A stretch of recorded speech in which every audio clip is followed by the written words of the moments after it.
What is happening? Broadcasting live from the Zimmer Communications World Headquarters. Great news for the American people. This is Wake Up Mid-Missouri with Branden Rathert, featuring Stephanie Bell, News Director Brian Houseworth, John Marsh, and Hannah, the producer. This is why we listen to you. Get ready, pal. And now, here's your host, Branden Rathert.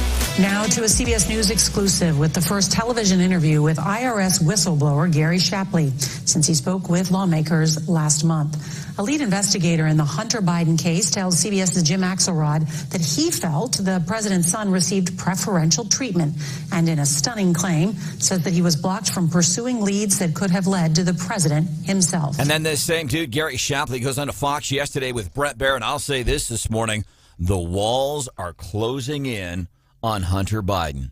This could be again. It. This might be the end. This could be Joe Biden's undoing. You sound like CNN talking about Trump. All right. This could be it. But no, really, this could be. So now this dude. For real this time, guys. I mean it.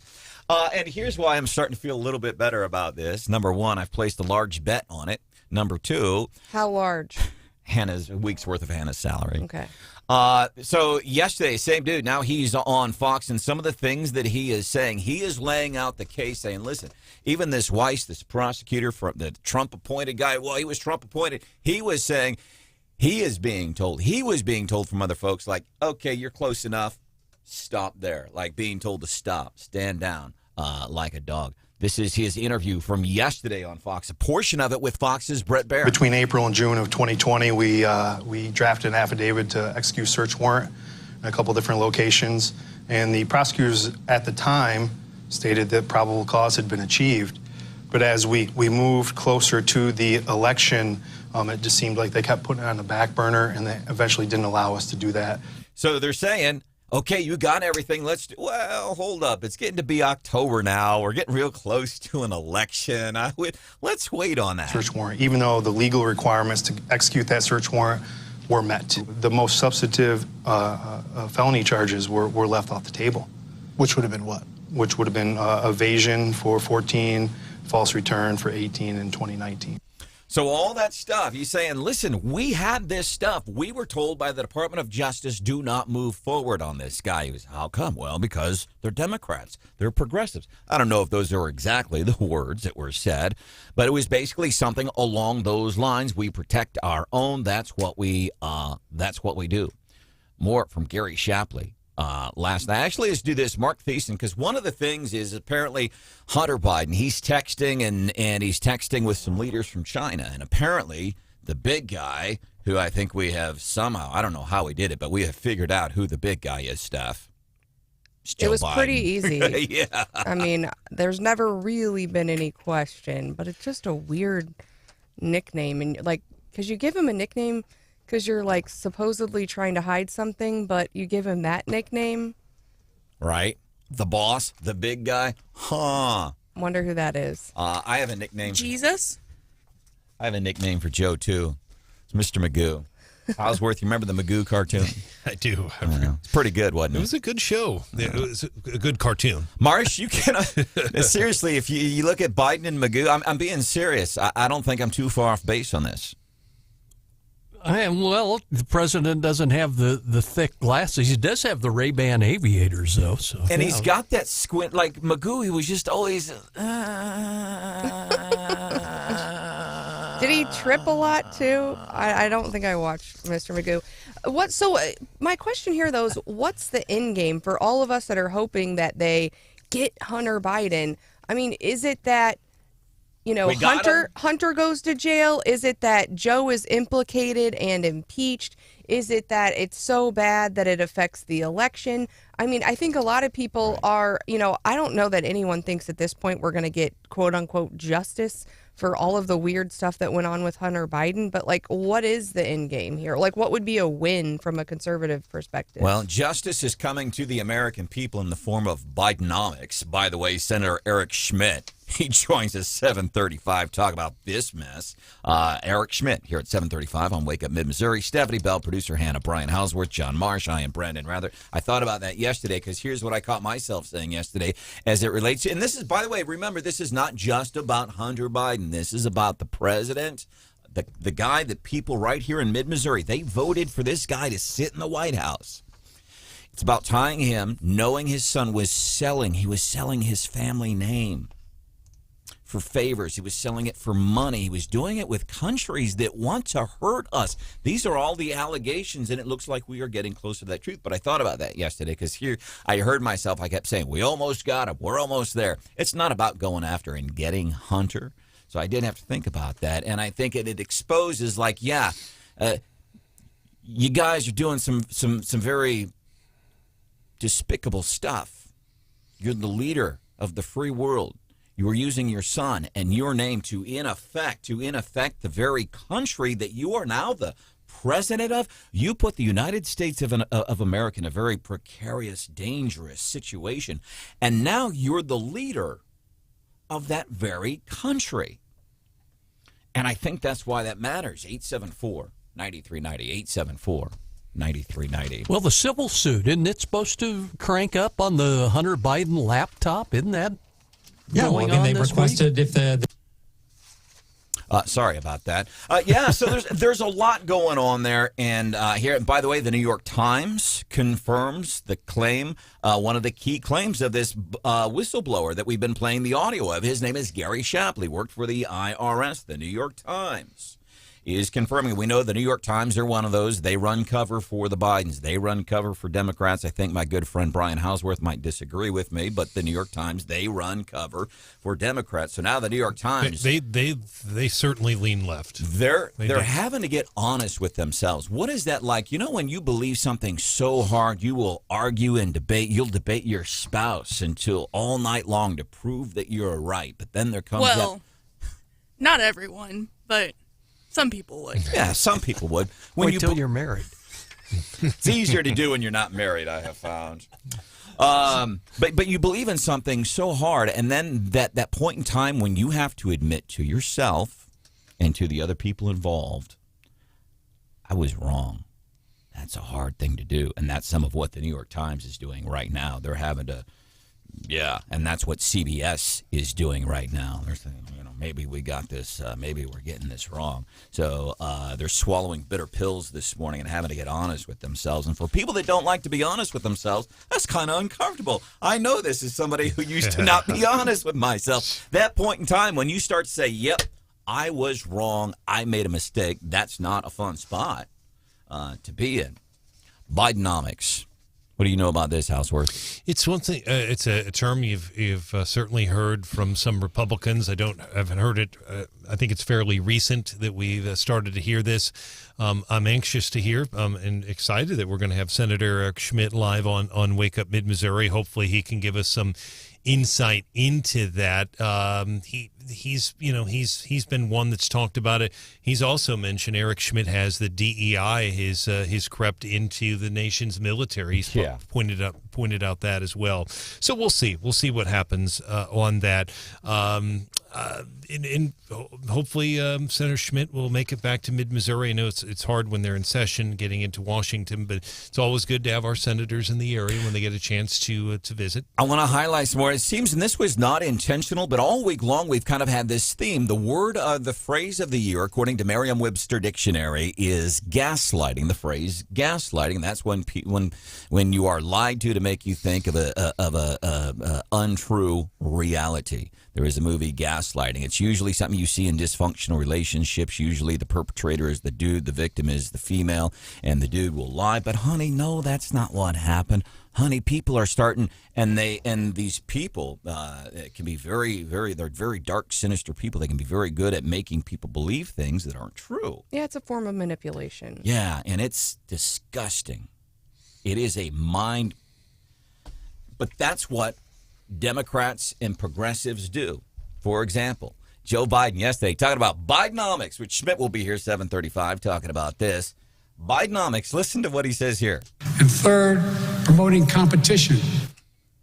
Promoting competition, like in the EV industry. You're not promoting competition. That is the last thing you are doing. You are promoting electric vehicles. You are giving incentives for Americans to buy electric vehicles. You are giving incentives to manufacturers. You are forcing manufacturers to go electric. So when the President of the United States... And third, promoting competition. That, John, is a lie. That is more of this gaslighting. Well, I think the angle on it for a lot of people out there, they hear the term Bidenomics, and you think back to Reaganomics that actually succeeded and came on the backside of the problems and the interest rates and all of the Carter administration. And they've sort of bastardized that into Bidenomics, which isn't successful. It's not. And it's just the complete lie. Well, it's we're going to promote competition. That is a lie. That is not what you're doing. The other thing about Bidenomics, I thought we were told didn't the White House tell us just the other day that we all feel pretty good about the economy? But look, 13 million jobs, again, when you think about how Americans feel better about their personal finances, that is... So if we feel good about them, why do we need this Bidenomics plan? Which, by the way, that is a lie, too. And I hope you're sharing this with some of your friends. Gaslighting, especially people like David Tyson Smith, any of our local Democrat elected leaders, maybe people that sit on the Columbia City Council, people like Doug Mann, state reps. I hope you are sharing with these state reps. That is what they do. That is the party that they are part of here on the show. And the polls show that although Biden has a terrible approval rating, it's 41%. It's actually lower, 34% for his economic leadership. So how you can say people feel good about their finances when only, about 1 in 3 people say, oh yeah, Biden has good economic leadership. Nope. They are lying to you. They expect that you will fall for it. This is what happens in sick, dysfunctional relationships. Usually it's the guy. That's what they are doing. They are lying to you. They want you to believe something that is not true. And good point from listener Jim off the text, 874-9390. Be careful because Kamala would be next in line. And we did touch on these poll numbers yesterday. One thing I want to add, her poll number is the worst ever in the history of worst ever. And that's a fact in the history of polling for vice president. But do you think Joe is like gaslighting Kamala too? I mean, he kind of dumped some of the worst problems on her. So, is he attributing, some of his losses? I think she's getting some heat for the border and some other things, all things which he kind of shoved off on her. 49% said they have a very negative view of Kamala. But then there was another option. 39% said they have a very negative. They gave an extra option. Daily DC Rundown coming up 5 minutes from now. Well, Joe has a new ailment or a new solution for an old ailment, but it affects a lot of people.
pursued the student debt relief program is because of what the importance of the breathing room that this will provide potentially to millions and millions of Americans who just needed a little bit more breathing room as we came out of this pandemic. All right, Hannah, you're up. Here today in the Daily DC Rundown with Stephanie Bell. Pins and needles, man. That is White House Deputy Press Secretary Olivia Dalton, something we've been waiting all week for. There's pictures of producer Hannah posted on the Wake Up Mid-Missouri Facebook page with phones and televisions watching and waiting. Let's get an update from staff. No update yet. All right. We're still waiting, but we do expect some news on that, as well as the affirmative action case that's still pending that deals with Harvard admissions. And so we're hoping to find out about those soon. All eyes are on the court. And of course, they've had some curious mashups of various justices on different sides. So I think people who thought they knew exactly what was going to happen later this week are having second thoughts. John, I think we could offer a little bit of hope to producer Hannah this morning while she's sitting on her student debt weight. But no, seriously, because we have... No news is good news? No news is good news. The other thing that might give just a sliver, an almond sliver of hope, Hannah, is these justices haven't ruled the way we might expect them to rule in a lot of situations. I would say yes. However, Hannah, don't hold your breath. Yeah, I'm not getting my hopes up. I'm just trying to help my sister out, Steph. That's Delaying all. the inevitable. That's right. Well, yesterday, people were looking at Biden and were like, what is going on with him? But in a new way. He didn't fall, but he had indents on his face. And people are like, what is up with that? I already know what's going on here, man. And I have people in my own life who have this. And, you know, it affects a lot of people these days. But apparently he's been suffering from sleep apnea for some time, but just recently started wearing a CPAP machine, which I'm thinking maybe that's good, because if you've ever actually been sleep deprived, it will make you crazy, insane. I mean, when I had little babies, I put things in the trash can. I put eggs in the freezer. Like, my mind was just not right because I wasn't getting enough sleep. And so I'm thinking maybe this is, you know, you've talked about his decline, even, you know, if you compare him during the campaign, his last campaign, and now you can really tell a difference. And so maybe getting some better sleep will actually help him. So I was on a CPAP for a while, and it stemmed from, so I'd had sleep issues for years, and one morning, and this was even in sobriety, I didn't show up to work one morning until 7 o'clock. Scotty Cox from Clear 99 came to my house. It was very recent into your sobriety. Yeah, it was about a year into my sobriety, and I'd had sleep issues and went and got the CPAP, but learning about that deprives oxygen to your brain. Now, I wore the CPAP for about 2 months, couldn't do it, didn't like the face indentations, and apparently I don't snore anymore. I don't know. I don't have anybody to confirm that because I don't ever sleep with anybody. Have you been asking the mice that you've been catching? Hey, y'all hear me snoring? Nope, good. I'm taking the CPAP off. Well, they say it could be caused by obesity, aging, or facial structure. And Joe is not obese, and he's had the same facial structure. So I think here we can narrow it down to the cause. John Steph Bell is playing Sherlock Holmes this morning by deduction. So. Also, big break yesterday.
Field Public School Board meeting, all over an agenda item asking for a statement of support. Springfield, story going national. So here's the deal. Springfield School District here in Missouri. People say, we need a statement of support regarding this community. And as you heard from one of the folks there saying in the meeting, like, no, that shows you give them more support over everybody else. Do we have to come out with a statement of support for everybody? The school board said no, and I call this snapback. I think people are snapping back from their drunkenness. They're in the midst of a hangover going, we believed in what? And we promoted little kids should be getting this, and we'll call people this and that. It's snapback. People are coming to their senses. And here's what I especially appreciate, because unfortunately, gaslighting again. If we think that girls' sports should be fair, like if I say I think Stephanie's little girls, if they're playing softball, they should be playing against girls and not boys, there are some people in this town that might call me hateful and might ask, why do I hate LGBTQ people? I don't. I'm passionately ambivalent. You're a human being. You have a soul. I think about you just like any other human being with a soul. But we get gaslighted. The progressives will say, you hate people. You won't accept them. You're silencing these people. Because I want to keep sports fair doesn't mean I'm silencing anybody. But I wanted to highlight this because one of the school board members, I think, he said it very sweetly. It's not in a hateful manner. And if you're agreeing with me that, yeah, we should keep sports fair, and no, I'm not going to call you whatever you think you are, no more than the girls call me the boss here on the show. And you know why they don't call me the boss? Because I'm not the boss. And I don't demand that you don't even look like Bruce Springsteen. Do you hear Paul McCartney's mad at Bruce Springsteen? Not really. A little bit, but he says Bruce Springsteen is why Paul, and I don't know how Paul McCartney is nowadays. Is he 80 yet, Hannah? Yeah, he is. 80 something. Or 81. Yeah, 80 or 8. He says it's because of people like Bruce Springsteen I have to do 2.5 and 3 hour sets in concert. He's like, I'm 80 years old, man. I can't do this anymore. And we were talking about Taylor Swift, who's coming to Missouri here in about a week, and the workout she does. What about people like Mick Jagger and the Stones? I've never seen them in concert, but people say to this day, and I don't know how old Mick Jagger is, that dude kills it. I've heard some of these folks, just nonstop. Well, I saw Jagger and the Stones back in the day, and boy, oh boy, they put on a show. Hold up, Marsh. Back in the day for you. You got to give us a time frame here. The opening act is the Eagles. How's that sound? Wow. Is John really that much older than you, Brandon? I hope so. Welcome into the show. Gosh, you'd think. It's Wake Up Mid-Missouri. There's the elder statesman of the show, John Marsh. Oh, good grief. Good morning. What's that? I said the elder statesman. There's John Marsh. Who's Good there? What? Get off my lawn. Speaking of other elder statesmen. Less than a guy driving a truck hit anyway, knocked down. And that guy's the president. John Marsh is not. But anyhow, so I wanted to highlight what this dude on the school board in Springfield says, because he completely dismantles what the progressives and what the news outlets will say that we're hateful and all this. No, we just believe in things like reality and the truth. And the school board member says it very politely. As a member of this prestigious board, I'm not here to push forward an agenda of sexual identity, GLOW, Jelson, Rainbow Clubs, MAGA groups, Pride, NRA, NAACP, or any other group or faction. He says, whether it's NRA or MAGA, NAACP, Pride, we're not putting out a statement for every single group, set, subs, whatever it is. How about a statement, hey, we support your education here. Now open up a book and let's do 2 + 2. I don't understand why that is so difficult. Snap back. They are coming to their senses. There's Stephanie Bell. Good morning. How are you today? I'm great. How are you? I'm good. Other than the fact that I woke up and I immediately checked the weather and I'm like, do I want to get out of bed today? It's 105. Oh, but man. It's only 100, though, really. Woo! I thought it was supposed to be 105. Yeah, 79 this morning. I walked out my front door this morning at 4 o'clock, and it's usually at least a little cool. Nope. Maybe a little breeze. No, it was humid and hot and zero breeze. Sunshine 99 today. Heat index, John. I guess got to be much higher than that. Oh, gosh. We've got ABC 17 folks saying our air temperature could be 104 next couple of days. Slight chance of showers and thunderstorms tomorrow on a feel-good Friday, and then kind of warm up through probably, I would assume, like August is typically when the heat like this comes to an end, man. About Halloween, maybe. 874-9390. 874-9390. All right. So while we're on the theme of schools here, producer Hannah, John Marsh, I'm Branden Rathert. Something we can do for you, 874-9390. Fentanyl in Mid-Missouri. One of our Mid-Missouri sheriffs, Sheriff Dwayne Carey. He is the sheriff in Boone County. He's here at 7:10.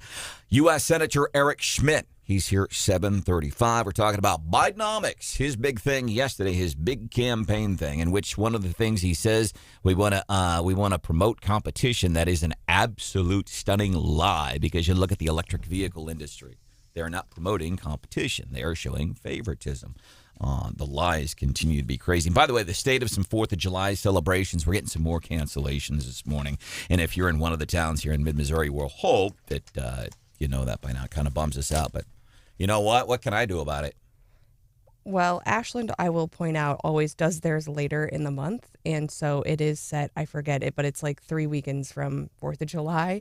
So if you miss out on your own, give Ashland a look. And if you decide to reschedule yours, don't reschedule yours over ours, please. And even so places, so as far as we know right now, Marsh, JC still good for the 4th? We're hearing the Jefferson City mayor say they are committed to it because they do shoot it from a barge in the Missouri River. Hearing the same thing from the ones that shoot their fireworks at Lake of the Ozarks. Yeah, and apparently Stevens Lake in Columbia right now is good. Rosebud, apparently they've canceled theirs. They do a pretty big deal. California? Yeah, they canceled theirs. All right. Wah wah. So y'all just Booneville? come to my house Saturday night or Tuesday night, whenever we do. But it's going to have to be like 6 o'clock at night Tuesday night. I was going to say, you even going to make it till dark? Well, people are inviting me to all these fireworks shows on Tuesday, and I'm like, oh, Mr. Popularity. Okay, I didn't know you were in such high demand. I had one person invite me to a fireworks show on Tuesday, and I'm like, yeah, that's past my bedtime. I always go to the ones in downtown Jefferson City, and I am going to gatekeep my location because it's not, people think that's a huge crowd, but there's lots of room to spread out, lots of great places to see the fireworks. But it's always like that 30 minutes when you're just like, how late is this thing going to go? Because I'm like, all right. And they tell you kind of an approximate time, but that last 30 minutes is like watching a pot boil, just like waiting. All right, it's dark enough. Firework. And then you ever get the sense, I believe my God has a sense of humor, because you're standing there and you're waiting for it to get dark so they can start lighting these things off. And like, God's screwing with me. I'm going to make it daylight like 3 or 4 minutes longer. That's my God's kind of sense of humor. But then it's worth it, and like the whole thing, and you get to the end, and it just, it's so good. Quick text, 874-9390, in regards to special statements and statements of support for folks like that. For each special group, Tim says special rights are not equal rights. Amen, Brother Tim. Some other things happening in schools, Supreme Court decision. We think this is coming down today, Steph? Well, as far as it relates to student loans and producer Hannah. Yeah, the producer Hannah decision. And two things really to do with schools. One about race-based admissions and how race can factor into admissions, and that, it's yet to be seen whether that case, which involves mainly Harvard but some other institutions as well, whether it will have any ripple effects outside of the university context as far as affirmative action goes. And then also the student loan case, which I think we all thought was open and shut. I still think it's already decided, but based on some recent cases, folks have been saying, well, these haven't turned out exactly as we thought they were going to. But I think on that one, I think we're going to see a pretty significant agreement. So that could potentially be coming out today. And the other, and this kind of struck me as interesting. And my first inclination, that's New York. They're mandating, making kids in schools in New York do mindful breathing. And this relates to basically like yoga, Hinduism, Buddhism, things like that. And so people are afraid, well, it's kind of a religious thing. And I'm thinking, well, it's New York. They're progressives and they want kids to breathe a certain way. But I'm like, is that any different than when kids are forced to take nap times and stuff like that in school? Is it any different? Mindful breathing is a tactic that you learn in therapy. Like, mental health counseling. That's based on a lot of yoga and a lot of Buddhism and a lot of Hinduism stuff. Yeah, I mean, I think it's pretty common among like educators. I remember going to some class with special class about like younger kids, and they're like, all right, blow out the birthday candle. And you would like, because you're trying to get your kids to calm down. So I'm thinking if I'm a teacher, I want everyone to maybe some adults to conduct mindful breathing to bring down their stress levels. But yeah. Jefferson City school teachers, I guess they're getting some good news, John. Yeah, they're getting a $1,300 raise to their base. So that's the biggest raise that they've had in the district, they said, in 15 years after passing the budget at their meeting this week. And I think about that, and I'm guessing there's probably a lot of people, teachers, they don't deserve raises. It's the teachers' unions mostly, I think, that are evil. It's not necessarily the teachers. And if you part like $1,300 a year, that's $108, $110.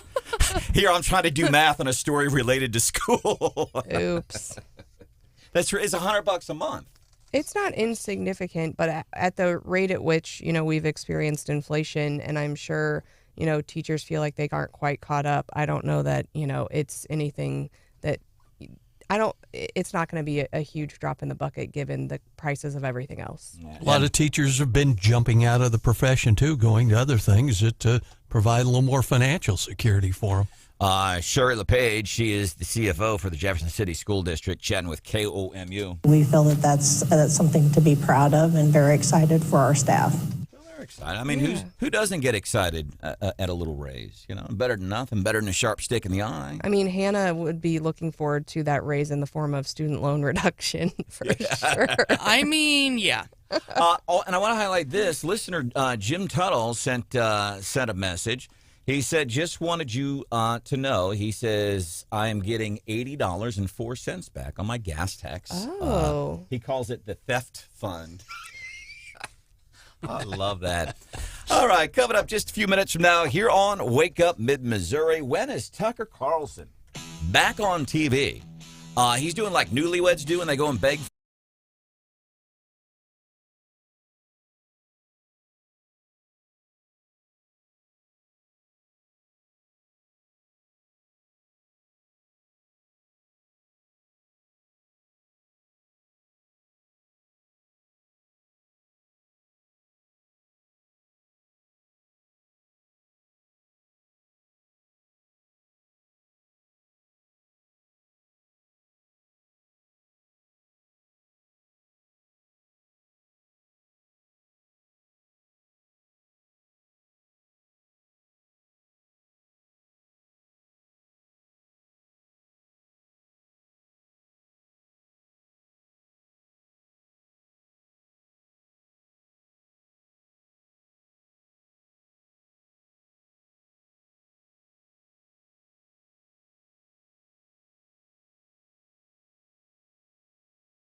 I should have more camera time. That's reality TV during the summer in a writer's strike, incidentally.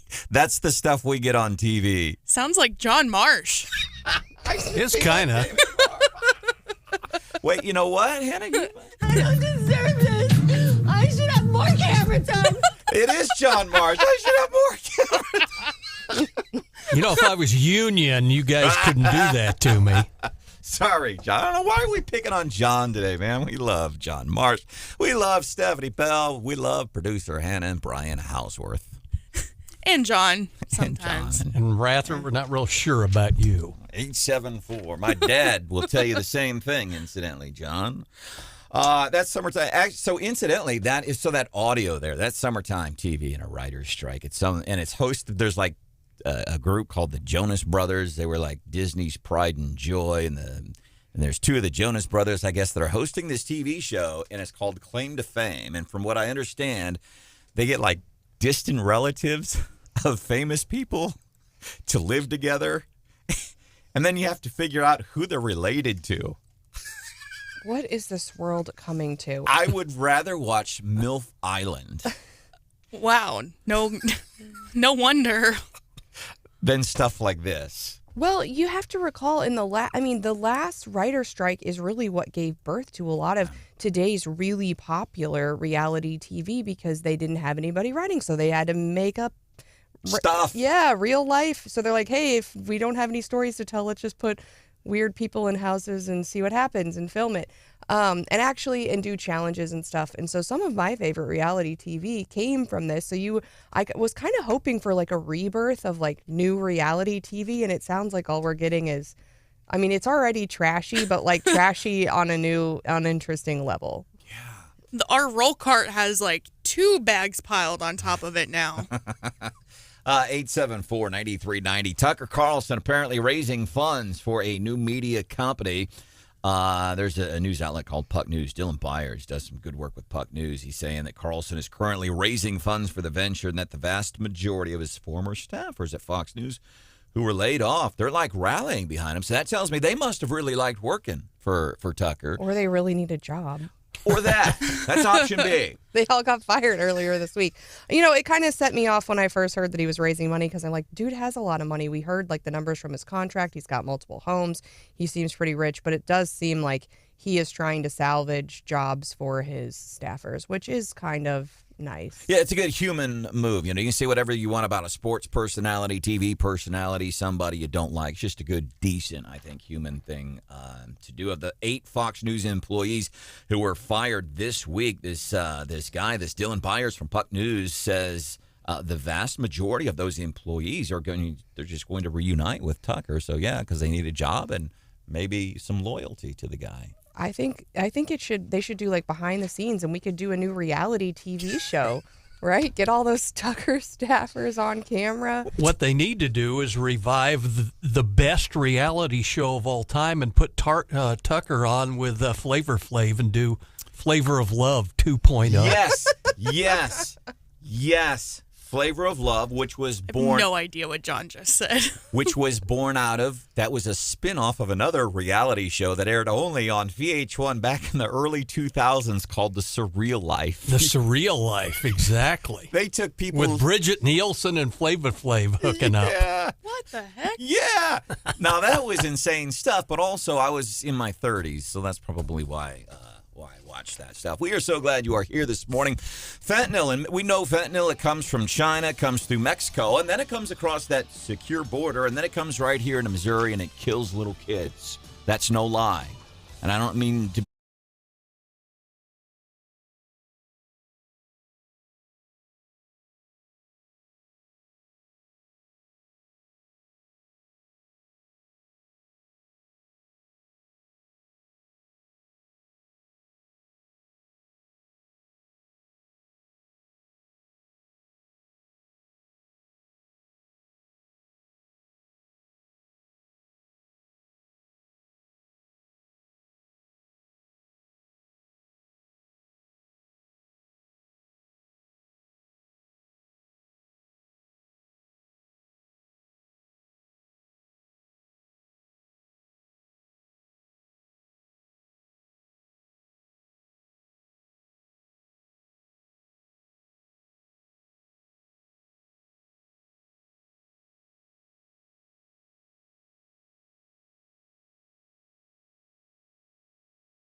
Like they blamed it on Donald Trump, man. It's beautiful. He's going to be talking about that too.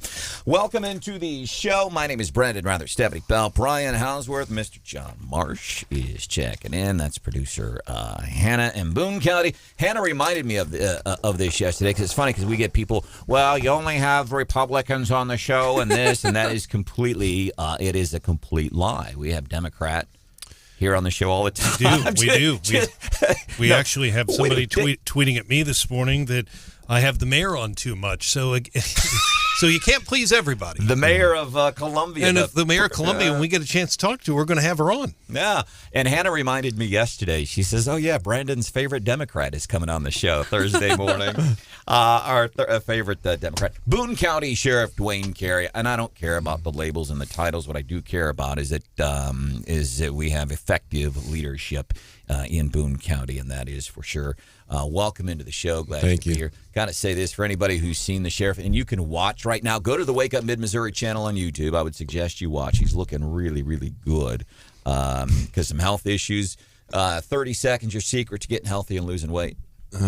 Cut out red meat, eat a lot of fish, a lot of vegetables, exercise. So I peaked, I got to a spot because I've lost 45 pounds now in the past, not in less than 3 years. That's awesome. But I would plateau. I would stop. And this last time, here's what I did. I ate less and exercised more. Right. And all of a sudden, I got past that plateau. I know it doesn't work for everybody, but that was one of those things. Stop. Brandon's about to challenge the sheriff to an MMA match like Elon and stuff. It's all about calorie deficit, really. Yeah. All about And here's the other thing. I love to eat. Ask anybody. They have seen me throw down some food. Right. And I've had to really work on eating less. But here's the really cool thing I have found now that I've been doing this for just eating less.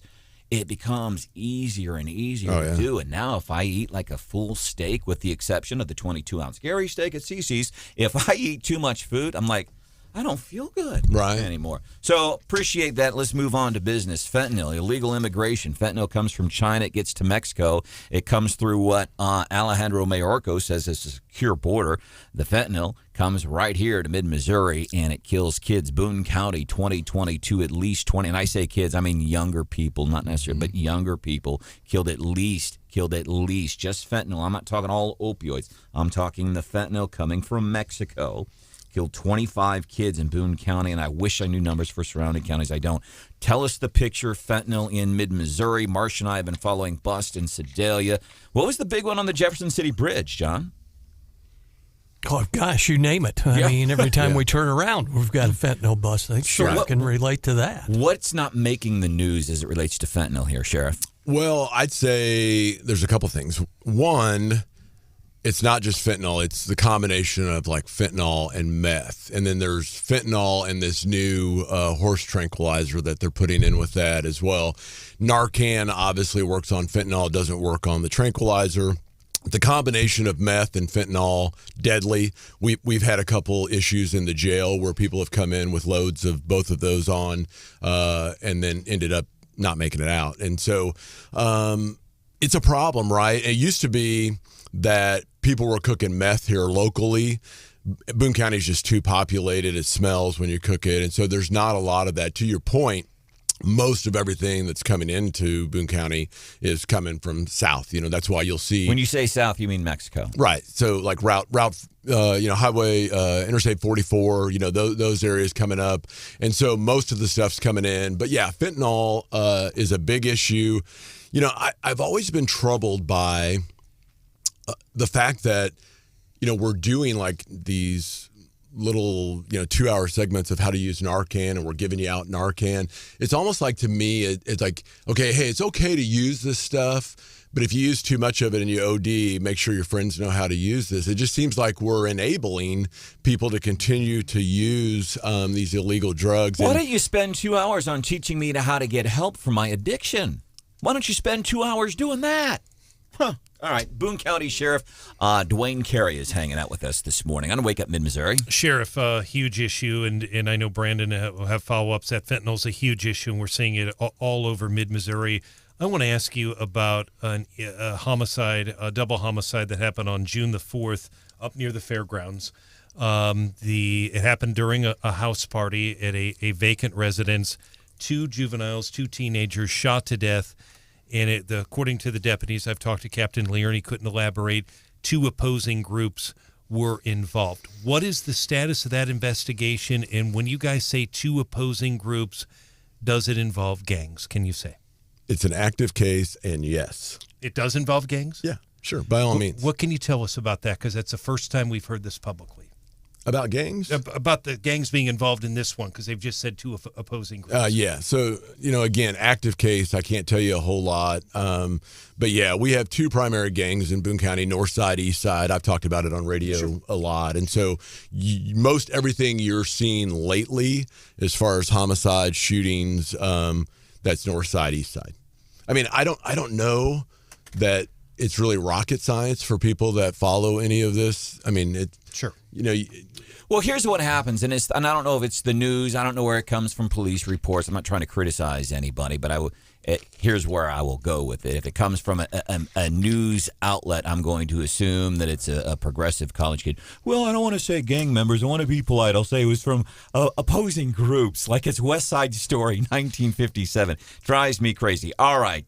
So just so you know, we're using that word groups because of the investigative piece. Like right. So we're thinking about things that others that are critical of us. Like when we say gun violence, we get all the Second Amendment people really upset with us because we're saying gun violence, right? Yeah. But we're just describing it. The thing about it, we called it gun violence 25 years ago, before Obama, before Biden, and nobody was really concerned about gun violence, right? So, but it's the thing that I just want to drive home is we're trying to gather information. And so we're putting specific information out to make sure that we still have an opportunity to gather information. So the point is nobody's talking on that, right? Nobody's talking. Nobody's talking. And so now I can say that, right? But if you put that out initially, north and east side, nobody's going to give us a statement at all, right? Because they don't want to be next. And so that's why we're very careful with what we say when we have these active investigations. All right, our guest this morning, Boone County Sheriff Dwayne Carey. Sheriff, talk to us about this drug trank that we're hearing so much about. Has that moved into mid-Missouri yet?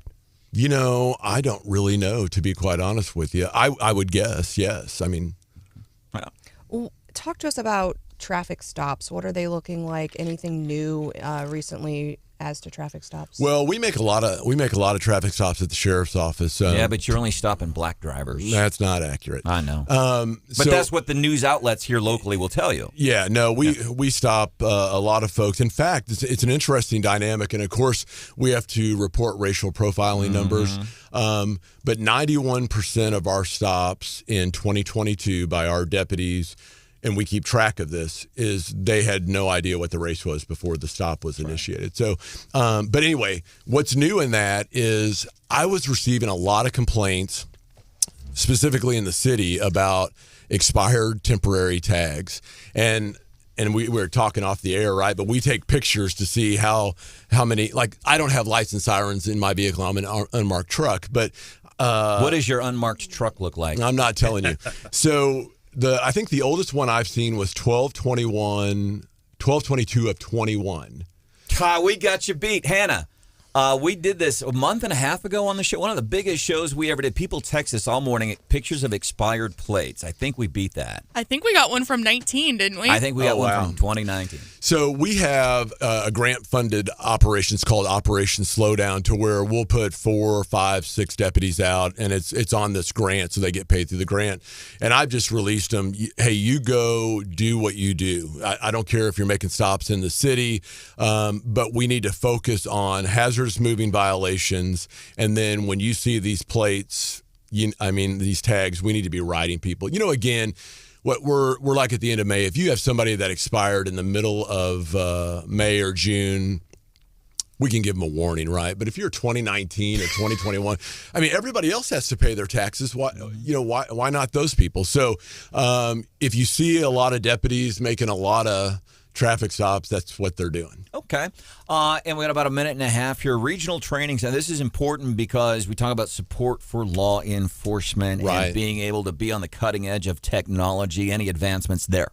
Yeah, so we have, real quick, like the governor, and we're very hopeful that he's going to sign it. Kip Kendrick did a ton of work on this down in Jeff City, but we're hoping to receive around $6 million of funding from the governor, and the county commission has committed the rest. We're going to build roughly around a 30,000 square foot training center, along with a tactical gun range, a live tactical shoot house, to make sure that not only our folks at the Boone County Sheriff's Office are getting the training that I expect them to have, but we're also going to open that up for all of our other law enforcement partners, not only in Boone County, but in surrounding counties, Central Missouri, anywhere. So to your point, national narrative, lack of training in law enforcement, I want to make sure that everybody's trained to the level that they need to be trained at. Amen. You said something about gun violence, and that's the language you use within the Boone County Sheriff's Department, and we get it too. You use the phrase gun violence, and I get that too. Here's the other thing somebody got me. I was talking about a responsible gun owner, because we had people, they're leaving their car doors open, and they're not locking up their guns in their car, and people go and steal the guns. Where do those guns end up, Sheriff? They end up out on these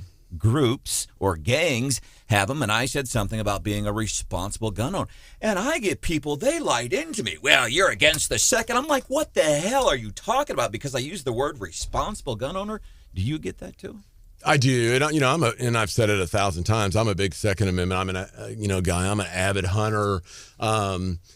Yeah, I think we do semantics on that. Like, if it fits what our is opinion, it wrong what to our say argument, that you're a responsible gun owner? Is that implying anything negative against guns? I don't think so, because there's a lot of irresponsible, or there's a lot of illegal. They're not gun owners; they have stolen guns. Yeah. But no, I mean, I don't. But again, it's just we're concerned about it's a play on words, and it's really not that big of a deal. Like when you think about a car crash.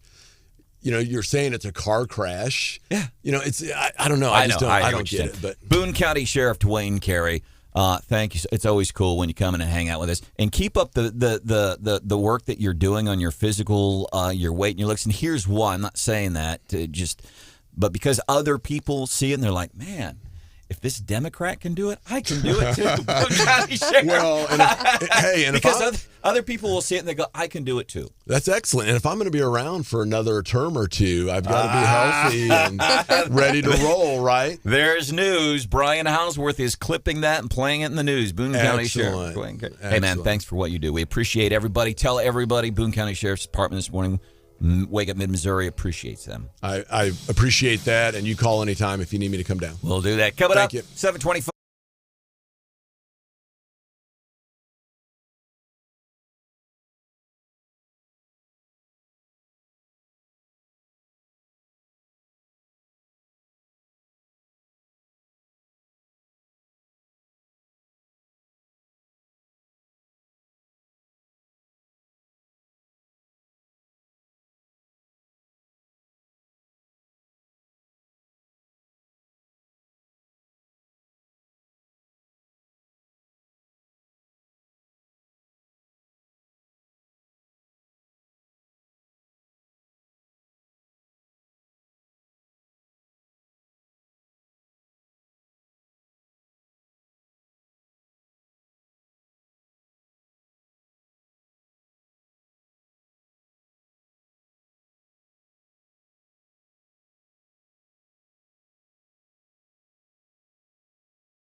27:25-ish.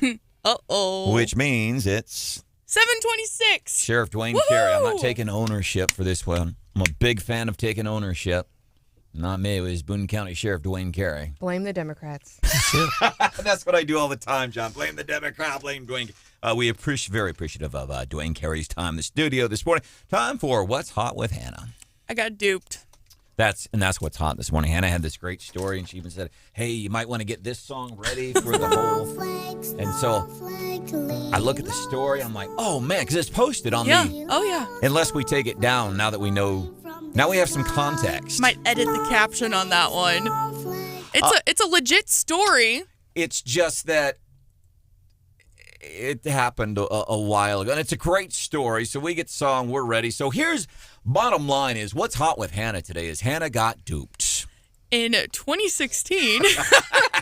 It was a great What's Hot with Hannah back in 2016 also. Yeah, the website that linked to this story did not mention that it was that old, but whatever. There was a professor at the University of Iowa who had something against their mascot, which is Herky the Hawk, if you're not familiar. They thought that the mascot needed to be friendlier looking. Herky's got kind of like a mean game face on. He's scaring the college students. Yeah, and the professor said that they thought that Herky's appearance could be contributing to a culture of violence and depression and even suicide.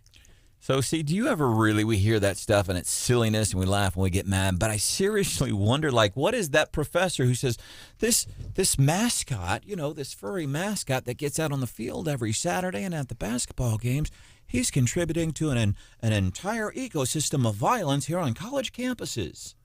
Do you ever stop and think, John, what is really in that person's head? What do they think?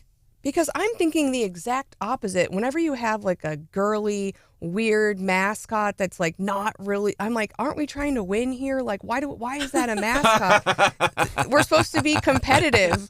And so I have that the opposite. I'm like, that doesn't look very intimidating. Aren't we you want to be the Tigers. The goofy Philly fanatic. Yeah. Or the Kewpie. Hickman Kewpie. Right. That's not very intimidating. But I posted the story on the Wake Up page, the Wake Up Facebook page, and I asked what should they replace Herky the Hawk with, and it's a wrong answers only post. Okay. And so far, Chet's the only one that's weighed in, and he says that Bernie Sanders should be the new mascot. David also weighed in. He says, I'll give the same answer I gave when you guys posted this story in 2016. Coming up. Thanks, David. U.S. Senator Eric Schmitt. He's going to try to break down Bidenomics.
playing in his first game, and now we see an example as he hits a fly ball into left field, over the head this time of Mullen. It'll roll all the way to the wall. That might clear the bases. 3 runs are going to score. That's a triple for Eric Schmitt. Oh, and this wasn't at the JC Field. This was at a major league ballpark where the Washington Nationals, play their home games. One of our U.S. Senators, Eric Schmitt, a couple of weeks ago, congressional baseball game, triple. Eric, how'd you do it, man? Oh, man, I'm just glad I got pitched a hit, got a good swing. It was fun. My family was there. There are 27,000 people there. It's my first experience with that, but I was just glad to represent Missouri. Batting cleanup for the Republican team was fun. And batting cleanup on Fox, going after Fox's Pete Buttigieg as it relates to my and Stephanie's taxpayer dollars. Want to get into that? Welcome into the show. It's Wake Up Mid-Missouri. There's Stephanie Bell. Good morning. There's Mr. John Marsh. Yes, good morning. It's producer Hannah. Hello. Brian Houseworth floating around. My name is Branden Rathert. So what's going on with Pete Buttigieg? Why are these people, they talk about trying to be careful with my tax money, yet Pete Buttigieg, every time he gets on a plane and goes and looks at one of his other things that his lack of skills on the job is causing problems, he's flying private. How does this even work, Senator? Well, it's a total disconnect. I mean, I serve on the Senate Commerce Committee, which has oversight jurisdiction over the Department of Transportation. Pete Buttigieg has not shown up one time this whole year to answer any questions about airline delays, near misses, of course, the East Palestine, disaster where he didn't even show up on the ground until weeks later. He hasn't, explained his response to the committee. And then we find out it's been uncovered that it's essentially jet setting around on private planes.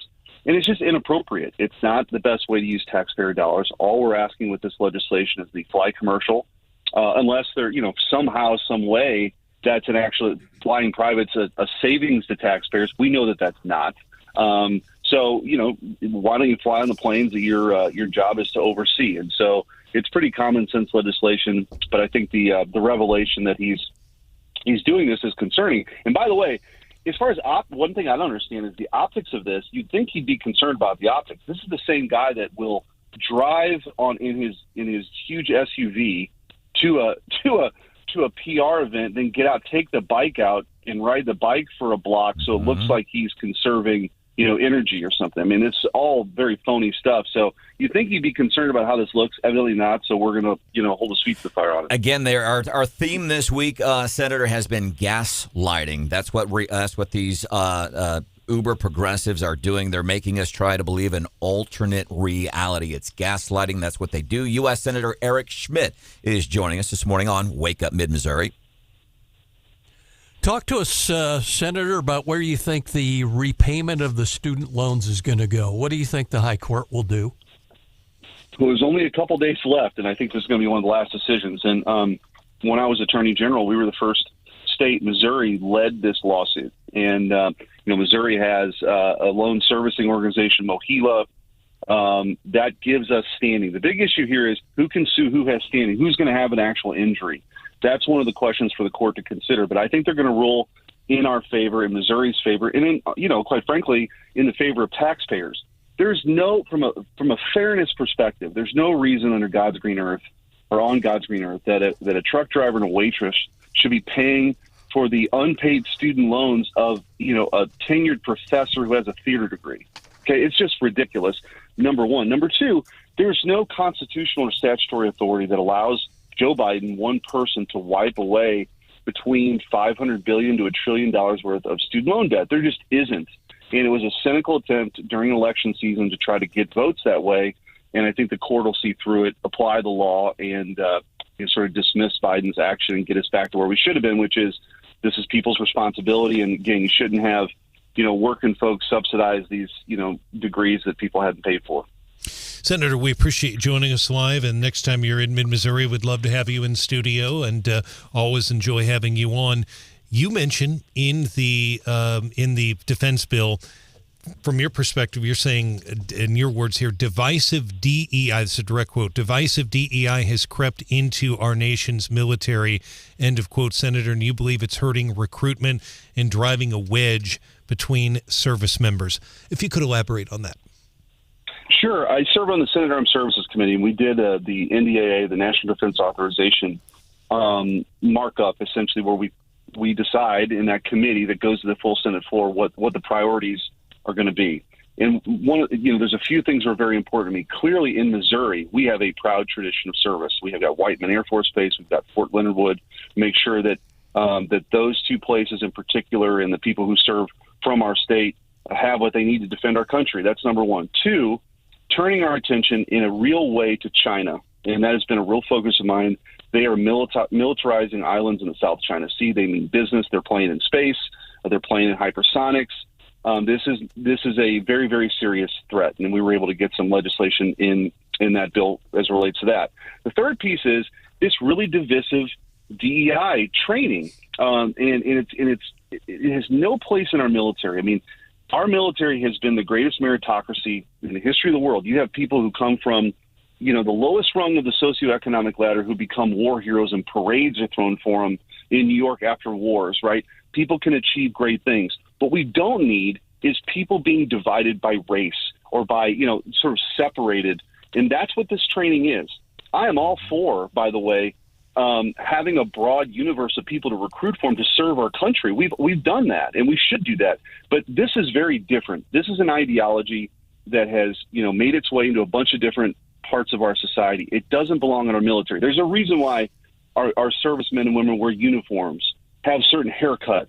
It's to sort of take away the things that would normally divide us, because they got to be a cohesive fighting unit to protect the country, and we don't need this kind of ideology separating people. So we were successfully able to essentially freeze all of that hiring that takes place. Joe Biden has made this a staple of his administration, and we were successful in getting that in. Even though I'm in the minority, we got that in to sort of freeze this, also do a further study so it's very transparent what exactly is going on, because there's some, like I said, very divisive stuff that's inserting politics into our military, and there's no place for it. And I think it's interesting. We were highlighting a story earlier this morning from here in Missouri. It's in Springfield. School board, somebody proposed we ought to do an inclusion statement for the LGBTQ, and one of the school board members said very politely what you just said. Listen, it's not that we dislike you. Hey, we're just not creating a special interest acknowledgement. We support every single group. He said, whether it's MAGA, NRA, NAACP, transgens. And I love the way he said it, because we're just not being mean. We're not doing that stuff. Our guest, U.S. Senator Eric Schmitt on Wake Up Mid-Missouri. The Kansas City Star editorial board recently solved the mystery of why pedestrian deaths are way up in Kansas and Missouri. Their hypothesis: Donald Trump. Apparently, everyone just thinks the rules, in their words, are for the other guy. You took issue with that on Twitter. What do we do about this? I mean, it's so stupid. It's just these people, on the Kansas Star editorial board. I mean, it is Trump derangement syndrome. If you wanted an example, I mean, the idea that pedestrian deaths are up, and they're going to put pen to paper on this and talk about how it's Donald Trump's fault in 2023 is insane. I mean, honestly, the Kansas City Star editorial board is unserious. No one reads it, and there's good reason, because they're completely in the tank. And the irony is, it's funny because I gave my maiden speech a couple weeks ago in the Senate, and the two big topics that are big threats to our republic. One is, I think, the growth of the administrative state, these unelected folks that aren't accountable to voters making huge decisions. We've got to rein that in. The second piece is these unprecedented attacks on free speech. And in the lawsuit that I filed, Missouri versus Biden, and continue that work in the Senate to make sure that people are able to speak their minds. The First Amendment is our great pressure release valve in this country. We're a republic spread across a continent. We don't resolve differences through violence. We do it through debate. And the irony is, the Kansas Star editorial board has nothing to say about that. And I support it. They can say things I disagree with. I think the most important thing is they have every right to say something, even if it's stupid, and they say a lot of stupid things. They can do that. This is America. But they really won't ever condemn what we've seen, which is the government colluding with big tech and other media outlets to censor speech, whether it was on mask mandates, whether it was on vaccines, vaccine mandates, whether it was on the Hunter Biden laptop story. This kind of censorship is actually happening. The government doesn't get to outsource it. And instead of writing about that and railing on that and maybe agreeing with a conservative like me, they spend time and energy talking about how Donald Trump's the cause of people, getting hurt on sidewalks. It's nuts. Before we let you go in the next few minutes, I do want to ask, before we let you go, if you can offer some hope to Missourians this morning. But the penultimate question now this morning, and I want to play a quick piece of audio here from Joe Biden. I want to ask you about Bidenomics. And third, promoting competition to lower costs. Okay, he says promoting competition. He is lying. He is gaslighting Americans. When you're giving favoritism, when you're paying Americans to buy an electric car, when you're paying companies to build more electric cars, you're forcing them. That is not. He is flat out lying, Senator. That's a lie, and people believe it. Your thought on Bidenomics? It's a joke. I mean, roughly 70% of Americans say the economy is in poor shape. No one's buying what he's selling. And look, man, here's the deal. It's a joke. I mean, no one is buying this. The Bidenomics, if you wanted to define it, would mean higher prices, more debt, inflation, the worst economic conditions for those working class folks that I promised to fight for. Prices are up 16.5%, almost 16.5% since he took office. And I think this is a stunning statistic. Inflation has outpaced wage growth for 26 straight months. That means that people are getting, their buying power has decreased. They're getting more poor every month under Joe Biden. And it turns out that when you spend trillions and trillions and trillions of dollars that you don't have, and you declare war on domestic energy production, the prices on everything goes up. That's exactly what we've seen under Joe Biden. I think this is really, gaslighting is probably the right word, so I would agree with your theme of the day. 26 months ago was April of 2021. That's after Joe had been in office for about 2 months at that point. Final question, Senator Schmitt. Can y'all, we sit here, and I do it too, we complain about these things, and I want to say we complain, but we point them out to try to help folks. Can you offer us some hope in Missouri this morning before we let you go? Oh, yeah. Listen, in that floor speech I talked about, Missourians are tough. We're resolute. We've got grit. I've seen it. I've won 3 statewide elections in 6 years, right? So I've been around this state. You see it in people's eyes. It's a great state. We, even though we're skeptical of government 1,000 miles away trying to tell us how to live our lives, we love this country. And we're approaching the 4th of July. I think that sense of patriotism and that unity, again, that we want to protect of the greatest country in the history of the world, there's nothing we can't conquer, but we've got to get spending under control. We got to be energy dominant again. We got to make sure we're serious about the threats that we have from China, be ready for it. And, our best days are still ahead of us, but we've got to deal with, a runaway administration that, again, is hurting working class folks. We appreciate you joining us this morning on Wake Up Mid-Missouri, and also want to give a shout out to one of the guys on your staff, Chris Nelly's always a big help. Senator, anytime you need something from us, you need to get messaging to your constituents here and across all of Mid-Missouri, you let us know. Nelly does a great job. Don't give him too big of a head, though. All right. Shout out. I worry about that. Yeah. But and he never being on with you guys. He never tripled in a congressional baseball game either. Actually, no. Senator Eric Schmitt, man, we appreciate you. We'll chat later. Coming up just a few minutes from now here on Wake Up Mid-Missouri. Interesting date in history that I think that happened like in 2007, and I think 2 out of the 5 members on the show going to be excited about it this morning.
that changes everything. And Apple has been, well, first of all, one's very fortunate if you get to work on just one of these in your career. And one of those came out on this date in 2007. Can you believe the very first iPhone went on sale today in 2007? And it blows me away because I've had my same Droid since 2007. John, how about you? No, I have a new one, believe it or not. iPhone, 2007. First iPhone cost of an iPhone, $600. Hannah, how much is an iPhone nowadays, roughly?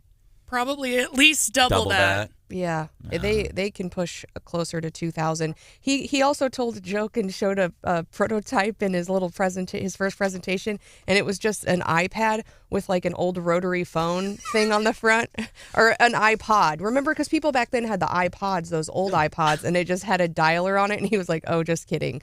But I'm trying to recall like what you could even do with the original iPhone. I think Nokias and like Blackberries were really popular back then too. Yeah, so I remember my parents having Blackberries and remembering that the full keyboard was just so cool. I remember the first of my friends to get an iPhone, and we all thought she was the coolest thing. Really? And looking back now, that phone probably fit like in the palm of your hand, like how small they used to be. And now it's like this massive thing that hardly fits in your pocket. John, do you recall, because I was asking Steph, I'm like, and I don't know that we really understood prior to the iPhone coming out. They could tell us but we didn't understand it. Is that your recollection? Yeah, it was like we couldn't relate, especially those of us kind of cut your teeth on bag phones at work and things like that. Now they've really downsized. Is it a flip phone or what? Yeah. And it's interesting because when you talk about the legendary John Marsh and myself, we are the digital immigrants. Hannah was, 6 years old when the first iPhone came out? That's what Hannah was born into. Stephanie was, however many years ago 2007 was. She's 16. She was 16. So that's what Stephanie and Hannah grew up with. And people like me and John, we have to learn this stuff where it's a lot easier for you guys. I had a BlackBerry growing up, and I guess one of the original iPhone's big things was, and differentiators, was it didn't have a stylus. Do you remember all those people walking around with the personal thing with the little pin, and they would write on it and stuff? And that was a big deal back then, and most of them had a stylus, and Apple said, no, we're going to go to this touchscreen. You're not going to have a stylus, and people are like, wait a minute, which I think is hilarious now, because now they sell you an Apple Pencil for your iPad Pro, and they're back to the stylus. My first phone was a slider phone. So it slid out into a full keyboard. We recently did the topic because I'm on Droid, and by the way, I love my phone. It's a Samsung Galaxy S8. I've had this thing for 7 years. I have had no issues with it. And people say, come on, man, it's just time to get a phone. That is not true. How many phones have you had in 7 years? Anytime I try to talk to you on the phone, I cannot hear you. You sound like you're underwater. Yeah. I wouldn't call that no issues. But yeah, it says works like magic, no stylus, multi-finger gestures. I wonder what the people back then think about like long press and short press and all the things the iPhone does now. Coming up, Randy Tobler. He hosts the Randy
Hunter's father. There were certain investigative steps that we weren't allowed to take that could have led us to President Biden. And you wanted to take them. We needed to take them. And you weren't allowed to take them. That's correct. That was a report from CBS. That's whistleblower Gary Shapley Jr. He was a supervisor of the Hunter Biden investigation. Now, that's on CBS. Separately, Gary Shapley Jr. on Fox yesterday. But I think what is more pertinent here is you have people like CBS. You have the New York Times now almost begrudgingly. And I want to bring in one of our news directors, Brian Hausworth, on this one. New York Times saying, yeah, it's starting to look like there are some stuff because New York Times confirming the key claim of a Hunter Biden whistleblower. And there's two big things happening here. They're saying basically, listen, we got pretty far in this case. We had enough evidence to go forward and charge stuff. But then guess what? It got to be like September and then October of 2020. And I don't know if anybody remembers what happened in November of 2020. But as we got closer to November of 2020, apparently the IRS officials doing some of this investigation on Hunter as it tied into the guy who wanted to be president. As they got closer to November of 2020, they were going, yeah, let's back off a little bit, man. Let's not do this. One of the things that they wanted to do, according to this IRS whistleblower, is that because they're saying Joe Biden, the guy who is now president of the United States of America, who is alleged to have helped his son use the family name to make money, to sell info to countries that may not, that want to do us harm. There are accusations Joe Biden was in the same room, and they said, prove it. They said, okay, give us a warrant so we can ping Joe's cell phone at that same time that Hunter was texting, the big guy is right here, what have you. They couldn't get that. So now the New York Times is confirming some of this stuff. And to me, Brian, when the New York Times and CBS start doing this, because people like me and Tobler and Stephanie Bell, why is nobody else talking about this? National level. Yeah. Fox News has certainly been talking about this quite a bit and has been over the years. Had some of that come out before the election, would it have made a difference? It could have. I mean, it could have. Former President Trump only lost by a couple of thousand votes in a couple of key states. It could have made a difference.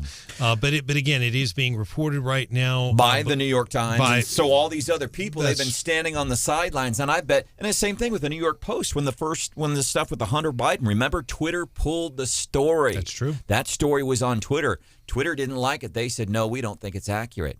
They never corrected it as far as I know, and it was accurate. Randy Tobler hosts the Tobler Show weekdays, 4 o'clock here on the radio station. Am I missing anything here? I don't know, Brandon. It looks like the walls are closing in on Donald Trump for pedestrians' problems in Kansas City. No, I'm kidding you. I mean, it's about time that the New York Times get reporting the news, isn't it? I mean, it's refreshing, but you wonder if it's a dollar late and many dollars too short. I mean, the travesty that this guy has wreaked on America, and if his corruption and unethical behavior were known during the election process, and if Hunter Biden's laptop would have been allowed to, that story would have been allowed to be uncovered, we'd be in a lot better position now than 74% of people thinking we're in the wrong direction. Stephanie asked a really good question this morning about, okay, so what is the end game here? And it's funny because I thought about this yesterday because I caught myself saying, well, he almost got him. It's almost like a blood sport, and I shouldn't be doing it that way, okay? We almost got him. What I should be saying is this is important because you have these progressive Democrats that think they do no wrong, that lied, that in effect they manipulated an election, whether it was a Democrat or somebody like Twitter pulling the story from the New York Post right before an election. All of those people are complicit in this. And this, in my mind, at least as I look at from where I sit this morning here on Wake Up Mid-Missouri, this story exposing Hunter and Joe Biden and his Bidenomics, exposing all that, I think would be one of the biggest stories of all time as it relates to media cover-up. I'm not talking political cover-ups. I'm talking about irresponsible media outlets, ABC, NBC, CBS, CNN, MSNBC, USA Today, running with his BS and all running cover. That's why it's important, I think, to me. And I think you're right. And if the body politic, if the electorate at large both sides, and especially that middle that you and I have talked about over and over, that will determine the election. Not the hard right, not the infirmed left. It's that middle. If they can finally get in their minds that the media is, in fact, as Donald Trump said, the enemy of the people, that was one thing that Trump was right about. Was he hyperbolic about it? Yes. But if the media, especially the legacy media, begins to have that air of distrust by the independent voter that the DOJ has by us properly on the right, I think things could change in this country. But as long as the electorate keeps drinking whatever Kool-Aid the media is putting out, it's just going to be tough to get the true message through. You know, that's what troubles me. It's this battle of time. Will the public finally be awakened as to the farce and the absurd reporting that the media does? Or, will another election pass before that reality comes true? Yeah, I don't know. And here's why this matters, because basically, let's say you have Fox News, conservative, a lot of the truth, and then you have everybody else, the majority of Americans paying attention to everything else. Majority of Americans don't utilize critical thinking skills or double-checking what they're hearing on these networks. They take this stuff to be fact when the news outlets, they're intentionally, we highlight it all the time, they are intentionally lying to you.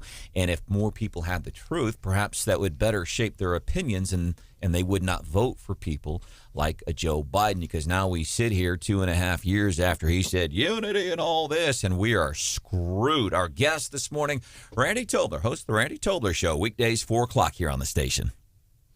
Randy, what's your take on the Kentucky judge's ruling with the bill there, very similar to the law that was passed here in Missouri, about him ruling against where the bill went with all the gender dysphoria and all? Well, look, it's in Kentucky, and was it last week? It happened in Arkansas. It's happening. These judges, either local or U.S. judges, are arguing against this, and they're putting stays on it. I guess they're state judges. So I imagine this is probably going to rise to the level of the Supreme Court at some point. I don't know. It troubles me that the legislature cannot, in a time when we've seen in the past so many abuses of people who could not either fend for themselves or were truly in oppressed positions. Okay, so in the Tuskegee Institute experiments, that was black males with syphilis. And now it's children who really can't fend for themselves. And we have adults who are doing experiments on them, and adults who aren't doing the experiments but are enabling those experiments and encouraging them. And it's hard under that context of a marred history in medical, experimentation. I don't even need to talk about the Nazis. That the state legislature is trying to protect children from life-altering surgery on the one hand and hormonal treatment, and girls from having to compete against boys. And it's not just a competitive, they're not going to win very often thing. It's also a safety thing. I don't know what is going through these judges' minds. It just troubles me that the world has gone mad, John, and I guess some of these judges are now using their authority to affirm that madness. It's troubling, man. It's troubling. All right, and as we talk right now, Hunter Biden apparently has arrived for a deposition in the laptop lawsuit. This is separate than all the other stuff with the big guy, Randy Tobler, joining us this morning on the show. Brandon, thank you. Randy, I want to talk about something local. I was at the Boone County courthouse yesterday to pick up the court documents in Deshaun Houston's homicide.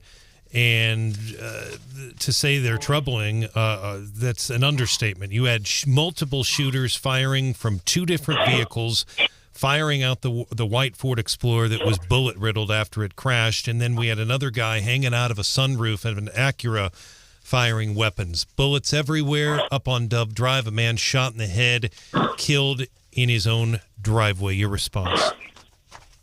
We covered what we knew at the time as it was breaking on ABC 17, our news partners, yesterday, Brian. And I told Brian Hansen, producer, that, here's another one of these guys had a warrant out for a probation violation that was, I guess, issued in April for something that happened back in 21.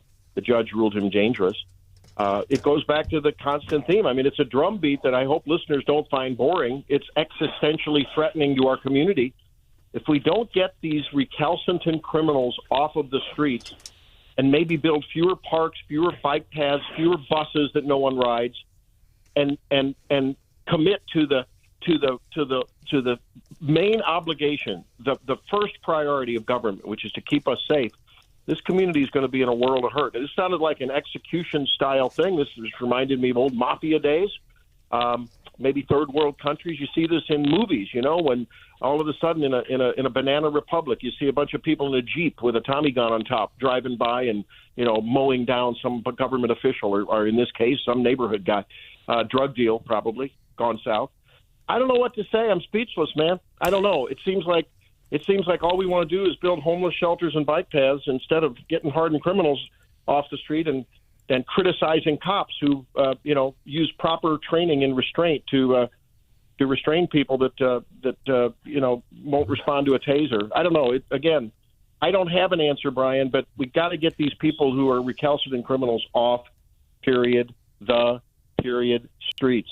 And our theme this week regarding gaslighting, it's a great example. And you can have a mayor of a local city in council meeting, yes, I support police. And then she gets on her Twitter and says the opposite. That is gaslighting, because she gets on the radios or whatever and she tells things that are very different from her personal Twitter account. That is dangerous. Got about 30 seconds here, Tobler. And I don't even know whether or not to ask this question, but I checked with Steph. She says it's okay. You also happen to be a very brilliant doctor. Any idea, like when we're talking about apparently they've recovered this submersible, they think there's human remains on there. I don't know what else they're finding. What happens to the human body, do you know, in an implosion like that? Probably a lot of trauma, orthopedic trauma. But I mean, do you disappear? Do you vaporize? No, you don't vaporize. But actually, they're probably very well preserved at those kind of depths and temperatures. I imagine, but certainly just mauled, and just in terms of the soft tissues being unrecognizable. It's gory, man. It's just gory. I can't even imagine it. All right. Not a good last question to leave you with, Tobler. No, that's cool. That's cool. Show. No. It's horrific, and it's a shame that they didn't attend to safety protocols. What's coming up on your show today? Yeah, Brenda Talent from Show Me is going to be on, and then the inimitable Jennifer Bukowski is going to be on. Talk about, I think, crime. We end up talking about crime, and probably a Supreme Court decision may be released this morning. We'll see. Hannah's waiting. Randy Tobler hosts the Tobler Show. Weekdays, 4 o'clock here on the radio station. Love you, brother. See you next time. Get ready for the Morning Bell. They teach you as a little kid sharing is caring. And now they're cracking down on sharing. Netflix isn't the only one cracking down on sharing. Who's next? Sharing is caring. That's coming up. It's the Morning Bell with Stephanie Bell. We'll do that in about 5 minutes.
We gave you some business news, but it's got a little twist that only Stephanie Bell can give you. Futures are holding pretty steady, and in fact, they've gone from green back and forth to red as I've been watching here over the last few moments, but just slightly in the red right now.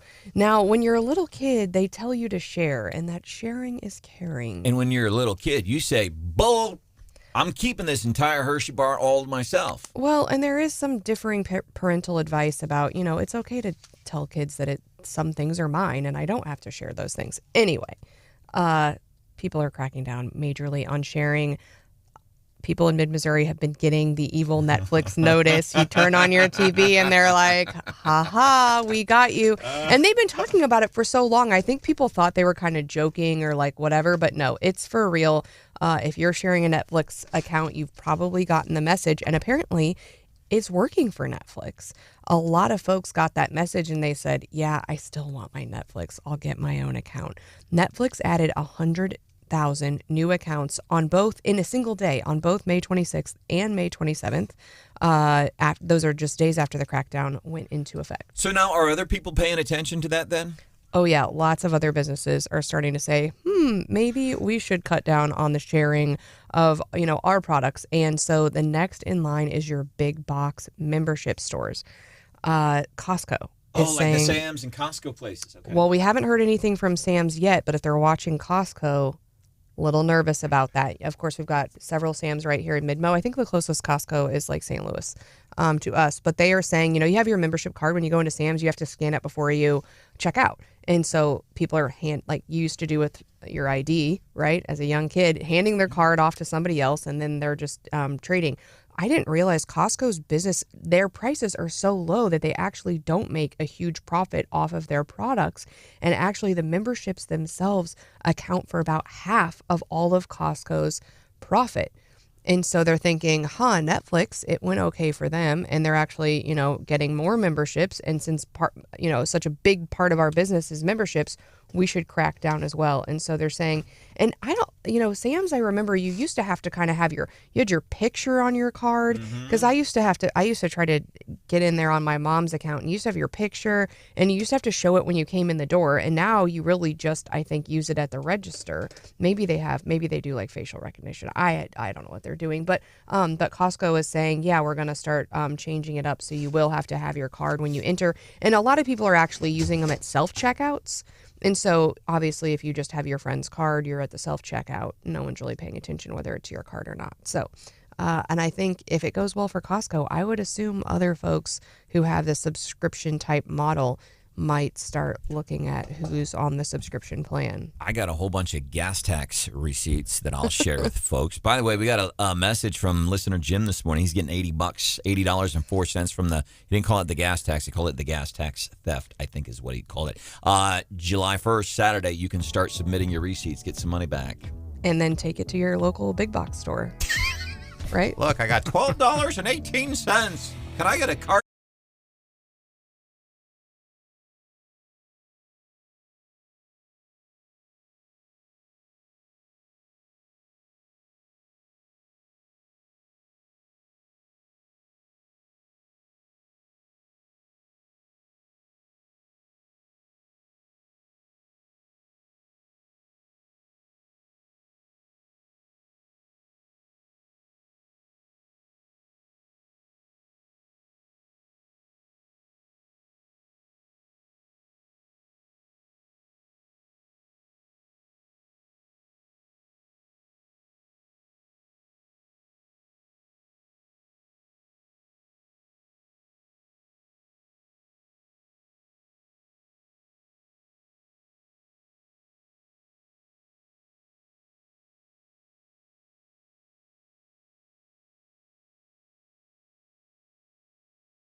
protect your AEC on the outside. Make sure you clean out the air filters. And sometimes, when your yard gets mowed and it blows the grass and the leaves, they get caught up in around the things on the AC. And I don't know this stuff. We're talking guy stuff. The thing, the condenser. The condenser, and it gets jammed up and stuff. Clear the that thing out. Outside? Yeah. I thought he was talking about the thing you put on in the inside. Great. Now you got Steph Bell and myself, who knows very little about home improvement stuff, trying to tell you what to do with your air conditioner and make sure it's in top-notch working condition while it gets hot. I don't have central air, so Isn't the I'm filter out. the thing that's inside your house that you slide into the HVAC? Probably. I think that's right. And the best thing I've heard about it is, put it on your calendar as like a recurring reminder to do that. And then also you can mark on it with Sharpie, like put the date that you put it in there, like leftovers or something that you put Make it in sure there. you've got it pointing the right direction in the That's- ductwork. Yes, that's true. And that'll help you stay on. But, sometimes it's not on the top of my list typically.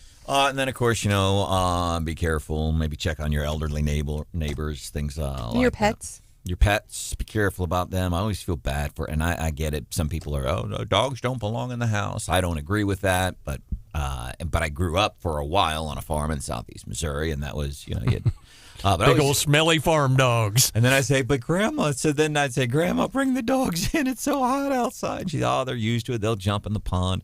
Then I'd say, but Grandma, maybe we should bring the cows in the house too. I was wanting to bring everybody in because I was rainbows and unicorns because I was 6 years old. And then I grew up and got smart. Welcome into the show. There's Stephanie Bell. Good morning. Mr. Marsh is here.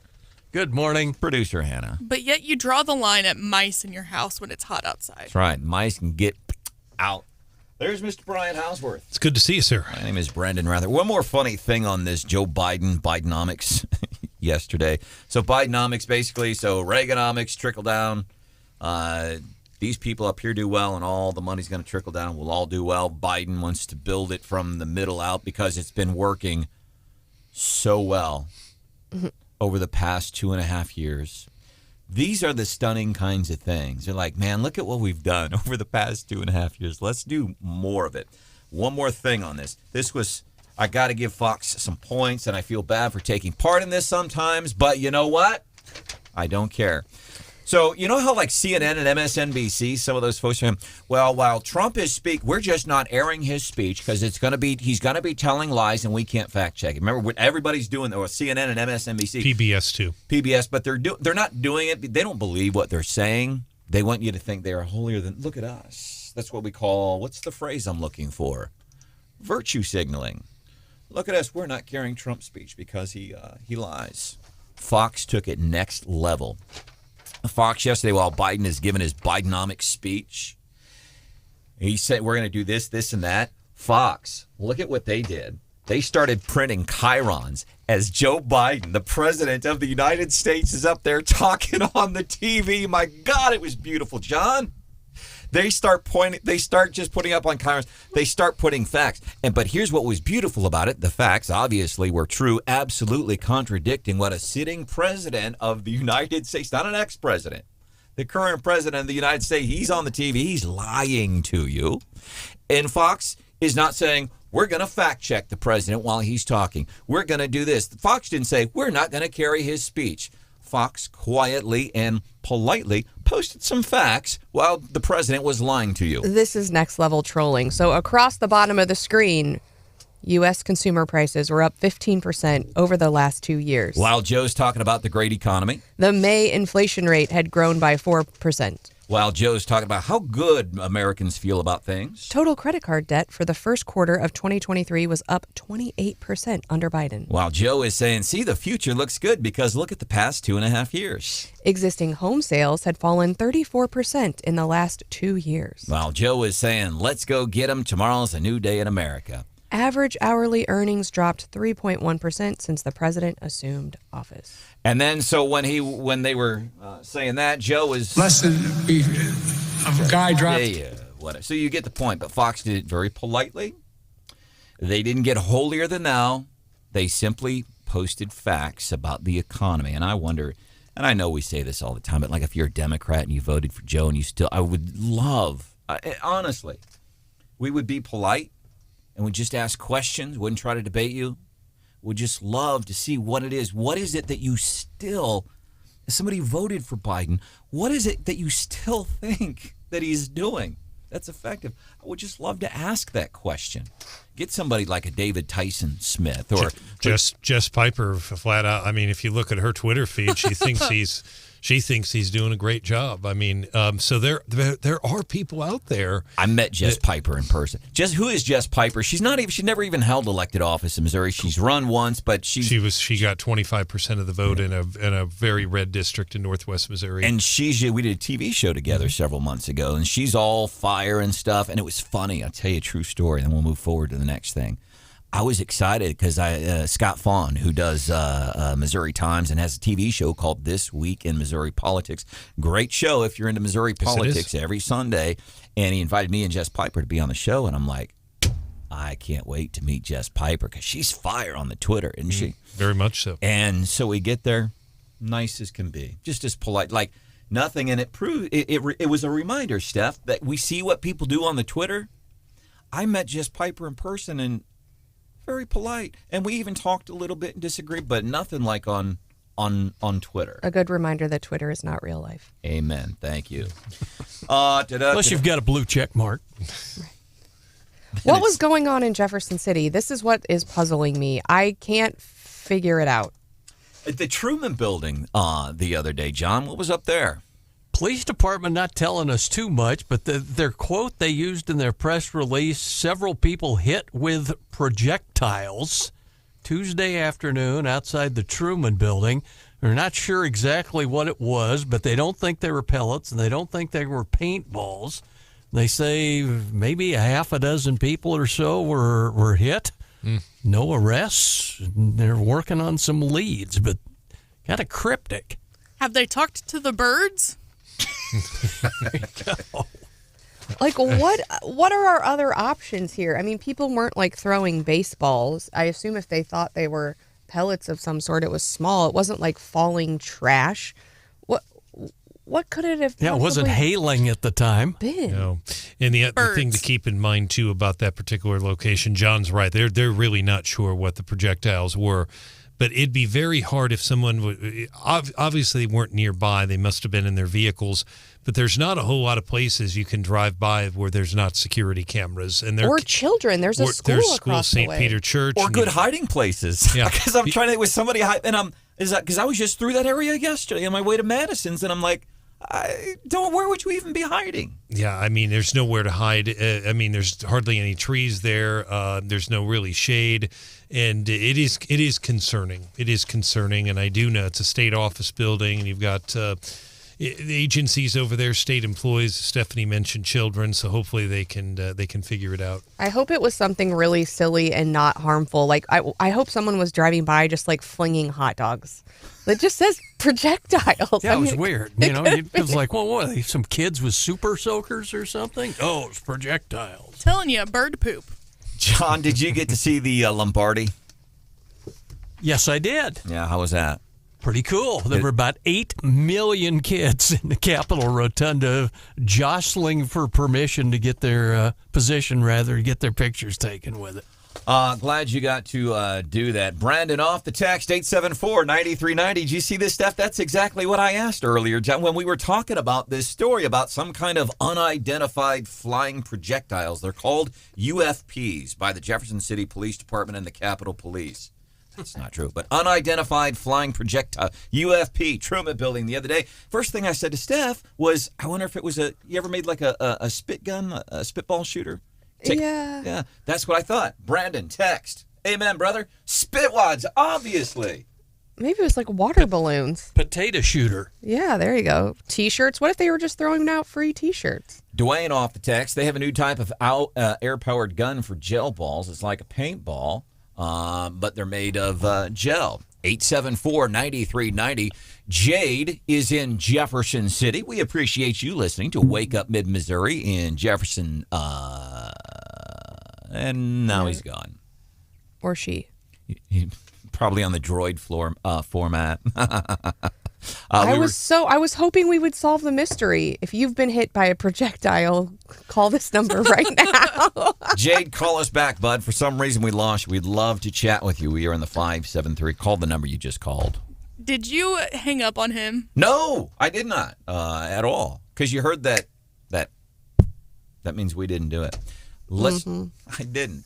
874-9390. 874-9390. Conspiracy theory working here. Brandon's hanging up on people who maybe know the real story. Can somebody give me my aluminum foil hat so I can put this thing on? Because I got something from listener Carl. As a matter of fact, Carl might be onto something here. Put on my foil hat. And if you're watching on our YouTube channel, Wake Up Mid-Missouri. It's kind of got like a spoiler thing going on in the back there. Yeah, flaps coming out my rear. Out the rear of my head, I should say. An airliner, the rear of my head, flaps on the hat. An airliner flushed a toilet over. Oh, gross. Over Jefferson City. That happens, doesn't it? Oh, gosh. Like they have these giant green chunks of ice that come crashing to Earth. So those things, they do get flushed out of toilet bowls and stuff. Let me fact check something real quick. I do not have flaps coming out of my rear end. I have flaps coming out of the rear of my hat that I was trying to say. Let's go to Booneville. Booneville is where we find Greg this morning. Greg, what do you know about projectiles, bud? Hey, I thought I was sick. You guys are sick. Hey, I used to have a neighbor that had a really mean, aggressive dog, and I just hated that dog. He barked all the time, and I always thought to myself, what could I throw at him that nobody would find out? And I finally figured out, what if I use, like, ice cubes in a slingshot? There you go. You know? They would melt, the evidence would be gone, and there you are. So maybe somebody's shooting ice cubes or something. Greg is on to something. You guys were close with the flying green, frozen green stuff, so... Amen. Brother Greg, we appreciate you being a part of Wake Up Mid-Missouri in Booneville this morning. Now we go to the lake. There's Ryan. Ryan, what do you know about the projectiles? You know, I was just going to say maybe someone walked by, sneezed, and pooped herself. At the same time. Joe, you know? Seriously. Sounds like been legislature's not in session, so... Hey, man, we appreciate you, Ryan. We appreciate you checking in to Wake Up Mid-Missouri from the lake. Coming up a few minutes from now, leftovers, and we'll continue to take your theories on what will those mistakes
The leftovers. Enjoy. Space peanuts. That's what those maybe flying projectiles are. So, John, what's the story on this again? Truman Building the other day. Several people, anywhere from 5, fewer than 10, hit with projectiles Tuesday afternoon at the Truman State Office Building in Jefferson City. The cops say we don't know what they were, but we know what they weren't. Shelley, I don't know if anybody's seen the movie Joe Dirt, stars David Spade, kind of a decent movie. It's a space peanut. Someone knows. Did you Please call us. Did you see listener John's text? He sent us an article about wing flaps for airplanes. Says, what do they do and what's their function? Is that what you're trying to add to your tinfoil hat? I was trying to say I put on my foil hat, and I was trying to say there's flaps, because this is a pie. Out the rear.